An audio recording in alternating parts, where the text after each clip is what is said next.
Breaking news, Jos Buttler captaincy ছেড়ে দিল, ইংল্যান্ডের থেকে আর ক্যাপ্টেন্সি করবে না। এই চ্যাম্পিয়ন্স ট্রফিতে ইংল্যান্ডের আর একটা ম্যাচ বাকি আছে এবং সেই ম্যাচটা খেলার পরই জস বাটলার আর ইংল্যান্ডের ক্যাপ্টেন্সি করবে না। কেননা ইংল্যান্ডের ফর্ম খুবই খারাপ হয়ে গেছে। জস বাটলারের ক্যাপ্টেন্সিতে ইংল্যান্ড দল ম্যাচই জিততে পারে না। ভারতের সাথে 3টে ম্যাচ হারলো চ্যাম্পিয়ন্স ট্রফির আগে এবং চ্যাম্পিয়ন্স ট্রফিতে 2টো ম্যাচ হেরে গিয়েছে। টোটাল 5টা ম্যাচ লাগাতার ইংল্যান্ড দল হারলো এবং ওডিআই ওয়ার্ল্ড কাপ 2023 সালেও সেমিফাইনালে পৌঁছাতে পারেনি জস বাটলারের ক্যাপ্টেন্সিতে এবং 2024 সালেও তার দল সেমিফাইনালে ভারতের কাছে হেরে গিয়েছিল এবং বিদায় হয়ে গিয়েছিল। 2023-এর পর জস বাটলারের ক্যাপ্টেন্সিতে ইংল্যান্ড দল পারফরমেন্স ভালো করতে পারছে না, ম্যাচ জিততে পারছে না, টুর্নামেন্টে ভালো খেলতে পারছে না। ওই জন্যই জস বাটলার নিজের নামটা ক্যাপ্টেন্সি থেকে সরিয়ে নিল এবং বলল কি আমি আর ক্যাপ্টেন্সি করবো না ইংল্যান্ড দলের। জস বাটলারের ফর্মও খুব একটা ভালো নেই। আগে জস বাটলার 4 নম্বর 5 নম্বরে খেলতো, কিন্তু সে ফর্মের জন্য নিজের ব্যাটিং অর্ডারটাকে অনেক নিচে করে দিয়েছে।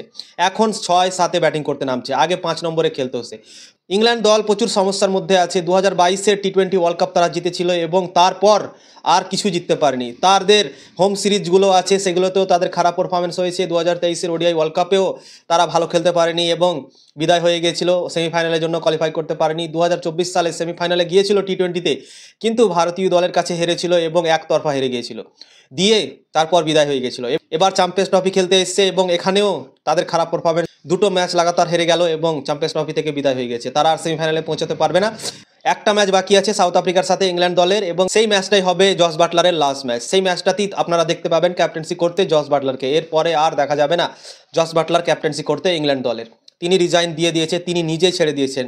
ইংল্যান্ড ক্রিকেট বোর্ড তার কাছ থেকে ক্যাপ্টেন্সি ছিনেনি। জস বাটলার নিজেই বলে দিয়েছেন, রিজাইন দিয়ে দিয়েছেন কি আমি আর ক্যাপ্টেন্সি করবো না ইংল্যান্ড দলের। তো প্রচণ্ড খারাপ পারফরমেন্সের জন্য ইংল্যান্ডের ক্যাপ্টেন্সি ছাড়তে বাধ্য হয়েছে জস বাটলার।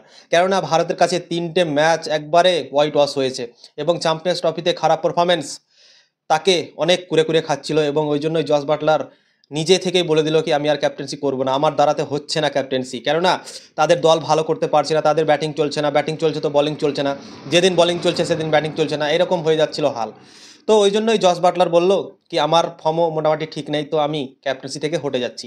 এবং তাই জন্যই জস বাটলার ক্যাপ্টেন্সি থেকে হটে গেল এবং বলল কি আমি আর ইংল্যান্ড দলের ক্যাপ্টেন্সি করবো না।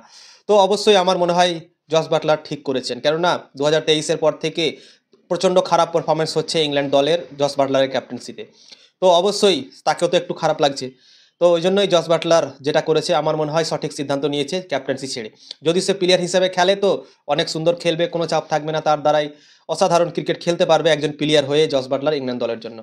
তো আমার মনে হয় সঠিক সিদ্ধান্ত নিয়েছে জস বাটলার ক্যাপ্টেন্সি ছেড়ে। তোমাদের কি মনে হয় কমেন্ট করে জানাও এবং ইংল্যান্ডের নেক্সট ক্যাপ্টেন কে হবে অবশ্যই তোমরা কমেন্ট করে জানাও।